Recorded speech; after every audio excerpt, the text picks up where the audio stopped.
దాదాపుగా 1022 గురుకుల పాఠశాలలు, అవి మైనారిటీలకు సంబంధించి, ఎస్టీలకు సంబంధించి, బీసీలకు సంబంధించి ఇవన్నీ కూడా పకడ్బందీగా నడిచినాయి.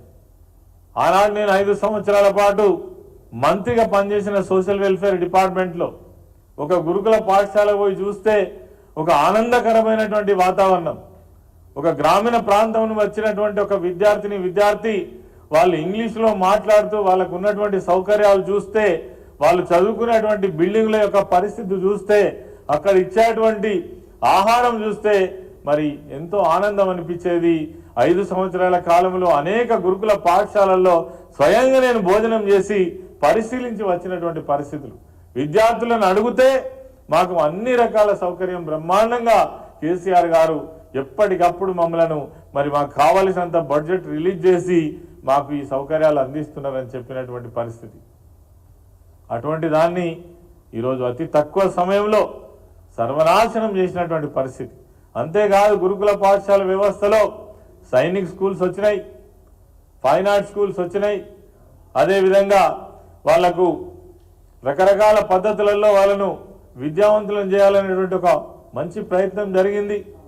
అదేవిధంగా సోషల్ వెల్ఫేర్ సిస్టంలో గతంలో లేనటువంటి డిగ్రీ కళాశాల వ్యవస్థలో మహిళలకు కనీసం ఆ 10వ తరగతి చదువుకొని 12వ తరగతి పూర్తి చేసిన తర్వాత డిగ్రీకి వెళ్ళాలంటే గురుకుల పాఠశాల యొక్క అవకాశం లేకపోతే 30 గురుకుల పాఠశాలను ఒకేసారి అనౌన్స్ చేసి మరి వాళ్ళకు అవకాశం కల్పించి చదువుకునేటువంటి అవకాశం కల్పించినటువంటి ప్రభుత్వం కేసీఆర్ గారి ప్రభుత్వం.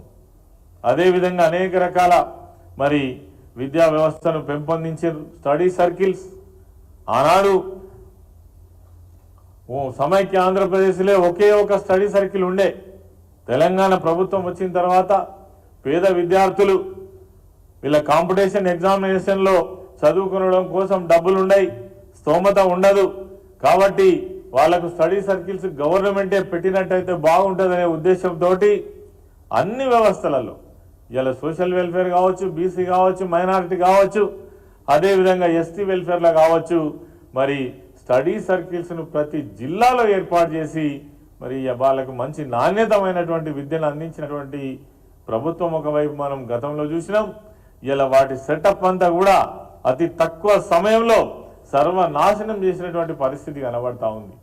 ఇలా ప్రశ్నార్థకంగా మారింది గురుకుల పాఠశాలల యొక్క వ్యవస్థ. అందుకే మరి ఆనాడు పిల్లలకు కేసీఆర్ గారు ఆలోచించి అసలు ఒక విద్యార్థికి ఎంత ఖర్చు అవుతుంది అని చూసినట్టయితే 1,20,000 రూపాయలు ఒక విద్యార్థి మీద ఖర్చు చేసినటువంటి పరిస్థితి ఆనాడు ఉండే. ఈరోజు 8 నెలల కాలంలో మీరు ఈ యొక్క గురుకుల వ్యవస్థనే సర్వనాశనం చేసినటువంటి పరిస్థితి కనబడతా ఉంది. ఎక్కడ చూసినా చాలా దారుణమైన పరిస్థితి. పిల్లలు ఉంటారా, కొద్ది సమయంలో కనుమరుగవుతుంది. వాళ్ళు ఇంతమంది పిల్లలు చనిపోయిన తర్వాత ఆ పిల్లల తల్లిదండ్రులు గురుకుల పాఠశాలలకు పంపడం కోసం ధైర్యం చేస్తారా? కాబట్టి ఈ